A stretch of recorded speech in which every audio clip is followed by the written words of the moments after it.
Je vous retrouve ensemble pour la troisième capsule sur tout ce qui concerne l'énergie, le travail. Cette fois, on va évoquer le théorème de l'énergie cinétique et la puissance moyenne. Donc ça, c'est très important. On va poursuivre notre travail donc effectué.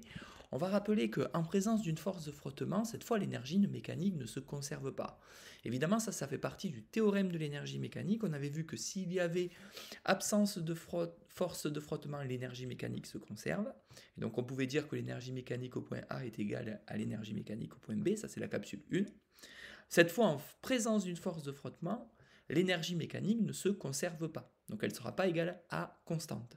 Donc qu'est-ce qu'on peut dire? Que, du coup, la variation de l'énergie mécanique entre le point A et B est égale à A, tout simplement, le travail de la force de frottement. Et donc on peut remettre ça sous cette forme. Donc je vous rappelle que ça c'est l'énergie mécanique au point B, ça c'est l'énergie mécanique au point A, et ça c'est le travail de la force de frottement. On peut réécrire ça en utilisant l'astuce de la capsule B. On sait que le travail de la force de frottement, c'est aussi, grâce à l'astuce, moins F fois AB. Donc ça, c'est une façon d'aller plus vite et aussi d'utiliser le théorème de l'énergie mécanique. Enfin, vous devez être capable de parler de puissance moyenne. Par définition, la puissance mécanique moyenne, liée au travail d'une force, s'écrit. Alors, si on devait se rappeler simplement la relation entre puissance, énergie et durée, ce serait ça. La puissance et l'énergie sur la durée. Donc je pourrais écrire ça en rappelant que la puissance, c'est ce qu'on cherche aujourd'hui.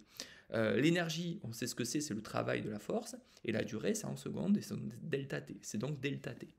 On peut donc dire que la puissance mécanique moyenne, c'est la puissance, grand P, c'est égal au travail de la force, grand F, sur delta T. Donc travail de la force sur la distance AB, en joule, sur tout simplement la durée, en secondes. Ceci peut se réécrire, donc F fois AB, en considérant que le cosinus que fait F avec AB est égal à 0, donc le cosinus fera 1, on pourrait écrire que finalement la puissance c'est la force fois le déplacement sur AB, sur delta T. Donc AB sur delta T, c'est quelque chose qu'on connaît bien, c'est la distance sur la durée, c'est-à-dire une vitesse moyenne bien sûr. Donc c'est pour ça qu'on parle de puissance mécanique moyenne. Donc ici on parle de la puissance mécanique moyenne en watts, ça c'est la force en newton, et F et V c'est la vitesse, vous pouvez rajouter moyenne en mètres par seconde. Voilà, cette capsule est terminée, je vous propose maintenant de tout reprendre. Toutes ces formules sont très importantes à la fois pour votre année de première, mais aussi pour votre année de terminale. Bon courage!